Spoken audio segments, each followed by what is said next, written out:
Había una década donde ser niño significaba algo diferente, una década donde la libertad tenía un sabor único, una década que cambió el mundo, pero que el mundo ya está olvidando. Los años 80, una época donde la tecnología llegaba despacio, donde la vida se vivía en la calle, donde cada día traía sorpresas que hoy parecen imposibles. Una era donde los niños eran verdaderamente libres, pero hay cosas que solo los que vivieron esa década recuerdan. Rituales de la infancia que definen a toda una generación, comportamientos, hábitos, pequeñas cosas que hoy nos hacen únicos, cosas que nadie que nació después comprenderá realmente. En los próximos minutos vamos a recordar esas cosas, esos rituales de los 80 que marcaron a quien los vivió. Porque si hiciste esto, significa que fuiste parte de algo especial, algo que no volverá. 1. Ser la antena humana del televisor. En los 80, la relación entre tú y el televisor era tan cercana que prácticamente formabas parte de él. Cuando la imagen se veía llena de nieve y el sonido fallaba, no había botón mágico ni reinicio automático, te llamaban a ti. Caminabas hacia la tele con la solemnidad de quien va a arreglar un equipo profesional, levantabas los brazos y tomabas las antenas de conejo como si fueran palancas de nave espacial. Bastaba que inclinaras un poco el cuerpo para que la señal mejorara o empeorara drásticamente. Si te movías 1 milímetro, todos gritaban. Así, no te muevas. Y ahí quedabas, inmóvil, viendo cómo los demás disfrutaban del programa gracias a tu sacrificio físico. Podías estar ahí 5, 10, 15 minutos. Con el tiempo, encontrabas posiciones mágicas donde la señal se mantenía estable, a veces inclinando apenas la cabeza, otras con un pie en el aire. Era absurdo, pero tenía su encanto, sin ti, la tele no funcionaba. Literal. 2. Soplar cartuchos como ritual tecnológico sagrado. El cartucho no arrancaba, la pantalla se quedaba negra y sabías exactamente qué hacer. Lo sacabas del Nintendo con una mezcla de paciencia y autoridad, lo levantabas como si fuera un artefacto misterioso y le soplabas con fuerza, como si el polvo salido del infierno fuera a desaparecer de repente. Algunos decían que había que soplar suave, otros juraban que había que soplar como si apagaras velas de cumpleaños. Luego dabas el golpe final, volver a insertarlo con un movimiento firme y encender la consola mientras contenías la respiración. Si el juego arrancaba, la casa entera lo celebraba. Si no, repetías el ciclo. Nadie cuestionaba la lógica detrás del soplido. Era tradición, era cultura gamer, era casi una ceremonia. Y aunque nunca entendimos por qué funcionaba, sabíamos que sin ese ritual no había diversión. 3. Retrasar el reloj para alargar la noche frente al televisor. Cuando un programa estaba a punto de acabar y tu mamá decía la temida frase "a dormir ya", comenzaba tu operación secreta. Caminabas hacia el reloj de la pared, lo mirabas de reojo para confirmar que nadie te veía y girabas las manecillas unos minutos hacia atrás. A veces 5, a veces 10, a veces 20 si la situación era desesperada. Creías que estabas retorciendo el tiempo como un científico loco. Y aunque probablemente tu mamá sabía exactamente lo que estabas haciendo, te dejaba seguir. Ese truco inocente te regalaba unos minutos extra de libertad, unos minutos más del final del capítulo que tanto esperabas. Era un acto pequeño, casi infantil, pero en los 80 tenía el poder de hacerte sentir el dueño del tiempo. Como si los relojes obedecieran solo a ti. 4. Ser el mando a distancia humano oficial del hogar. En los 80, cuando decían "cámbiale", nadie tomaba un control remoto, todos te miraban a ti. Si eras el más pequeño, eras el responsable oficial. Te levantabas de donde estuvieras, caminabas hasta la tele y girabas el dial con precisión quirúrgica. El sonido metálico de cada clic era parte del ritual familiar. Mientras girabas la perilla, toda tu familia gritaba instrucciones como si se tratara de una misión militar: más. No, ese no. Regresa. Tú ajustabas el volumen, cambiabas el canal, movías la antena. Sin que te dieras cuenta, toda la estabilidad audiovisual del hogar dependía de ti.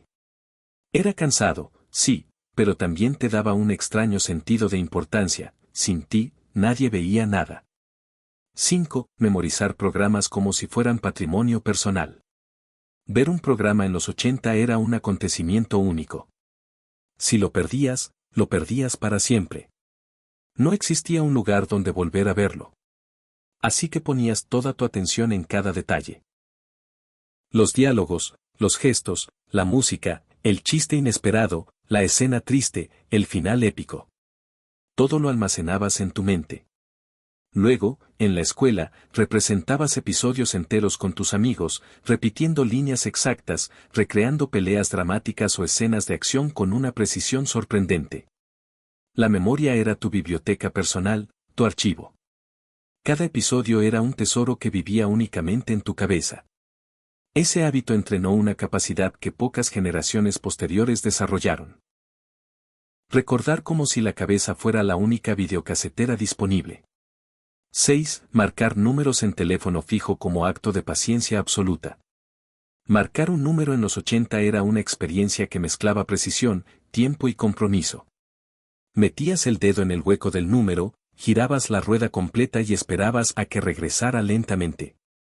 Repetías esta acción para cada dígito. Si te equivocabas en uno solo, tenías que colgar y empezar de nuevo. Nada de borrar. Nada de corregir. Cuando finalmente la llamada conectaba, escuchabas esos tonos largos que parecían eternos. Y cuando alguien respondía, la conversación era en vivo, sin filtros, sin emojis, sin notas de voz. Además, todos escuchaban porque el teléfono estaba en un lugar estratégico de la casa. Era la era de las llamadas sinceras, sin distracciones. 7. Grabar canciones de la radio como si fueras productor musical. La radio era el portal a la música del mundo y la grabadora, tu herramienta principal. Tenías el cassette listo, los dedos encima de los botones de play y record, y la paciencia de un monje. Cuando tu canción favorita sonaba, apretabas ambos botones a la vez, esperando que el locutor no interrumpiera. A veces lograbas grabar la canción perfecta, a veces el locutor arruinaba todo diciendo el nombre de la estación a mitad del coro. Igual lo guardabas. Ese cassette se convertía en tu tesoro. Lo escuchabas una y otra vez, lo rebobinabas con lápiz para no gastar batería y lo cuidabas porque sabías que no era fácil reemplazarlo. Era tu playlist artesanal, hecha con esfuerzo y cariño. 8. Convertir la televisión familiar en tu consola personal. Jugar videojuegos en los 80 era una negociación digna del Senado. El televisor era uno solo y pertenecía a toda la familia. Si querías jugar, debías esperar a que nadie quisiera ver nada. Desconectabas la antena, conectabas los cables del Nintendo y buscabas el canal 3 o 4 como si fueras ingeniero. Cuando por fin la pantalla mostraba un píxel moviéndose, eras feliz. A veces jugabas con tu hermano, otras ibas a casa de un amigo. Los cables, las perillas, los cartuchos, todo era un ritual. No había gráficos espectaculares, pero la emoción era gigantesca. La televisión era tu ventana al universo gamer, aunque solo por un rato. 9. Buscar trucos en revistas y guardarlos como códigos secretos. Antes del Internet, la información de videojuegos vivía en revistas. Pasabas horas hojeándolas en el puesto de periódicos, leyendo trucos, descubriendo mapas y anotando códigos en papeles pequeños. Comprabas revistas solo por una página donde apareciera el truco para vencer a un jefe difícil. Esos códigos los guardabas como si fueran contraseñas de seguridad nacional. Los intercambiabas en la escuela con otros niños, te daban reputación, respeto. No existía la inmediatez, existía la búsqueda. Y encontrar un truco era como encontrar un tesoro. 10. Llegar sin avisar a casa de un amigo y ver qué pasaba. Las visitas no necesitaban permisos digitales. Te levantabas, desayunabas, salías de casa y caminabas por el barrio. Tocabas puertas sin miedo. ¿Puedes salir? Si sí, empezaba la aventura. Si no, ibas a la siguiente casa. Los niños se encontraban sin planearlo, jugaban sin horario, comían donde los agarrara el hambre y regresaban cuando oscurecía.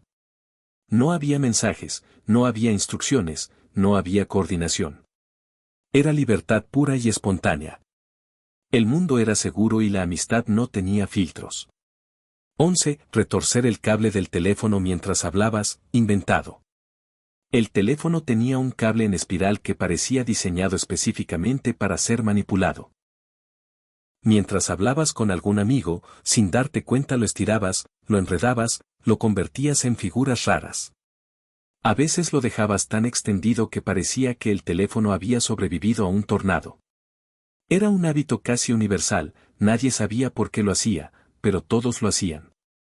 El cable era parte del entretenimiento mientras te tardabas minutos enteros hablando sin interrupciones. 12. Proteger tus calcomanías como si fueran joyas valiosas, inventado. Completar un álbum era una misión épica. Los sobres de estampitas tenían olor a papel nuevo y emoción. En la escuela, durante el recreo, era el mercado de valores infantil. Tengo, me falta, las 3 palabras más poderosas del patio. Intercambiabas con estrategia, defendías tus repetidas valiosas y buscabas las difíciles como si fueras arqueólogo. Cuando por fin completabas el álbum, era celebración, orgullo, triunfo. Nada digital ha igualado esa sensación. 13.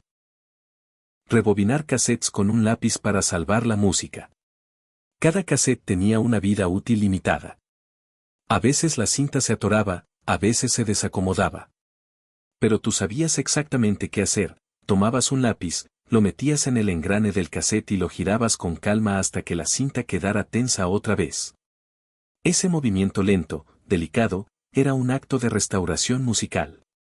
Si lograbas salvarlo, era una victoria personal. Si no, dolía como pocas cosas. Rebobinar era parte del contrato emocional con la música. 14. Inventar juegos usando solo la calle y la imaginación. Tu mejor parque era la calle. No necesitabas juguetes caros, bastaba un balón viejo, un bote vacío, un pedazo de tiza o una cuerda. Jugabas bote pateado, escondidas, encantados, carreras, bicicletas, trompos, avioncito. Los amigos del barrio eran tu equipo, tu liga, tu comunidad. Aprendías a negociar, a discutir, a reconciliarte, a mejorar. La calle te enseñaba todo. Era tu espacio de entrenamiento emocional, físico y social. Era libertad con sol, polvo y aventuras. 15. Madrugar para ver caricaturas como ritual sagrado. Había un momento único en los 80, las caricaturas de la mañana. Te levantabas solo, sin despertador, sin que nadie te llamara. Te preparabas cereal, te sentabas frente a la tele y disfrutabas del único bloque de caricaturas que tenías asegurado. Si llegabas tarde, te lo perdías. Si llegabas a tiempo, era gloria. Durante horas, tu mundo era solo la televisión, tu desayuno y un silencio perfecto. Era el momento más feliz de la semana para muchos niños. Los 80 no fueron solo una década, fueron una forma completa de vivir. Cada uno de estos rituales dejó una marca profunda en quienes crecieron ahí, enseñándonos creatividad, paciencia, improvisación, curiosidad y libertad. Hoy el mundo es más rápido, más cómodo, más conectado, pero menos mágico. Y recordar estas cosas es volver, por unos minutos, a una época donde lo simple era suficiente para ser feliz. Si alguno de estos recuerdos te hizo sonreír, si te viste reflejado, si reviviste un pedacito de tu infancia, entonces comparte este video con alguien que también haya sido niño en esa década. Esto fue Recuerdo Retro, donde recordar también es vivir, y donde el pasado nunca se apaga. ¿Cuál de estos rituales marcó tu infancia? Te leo.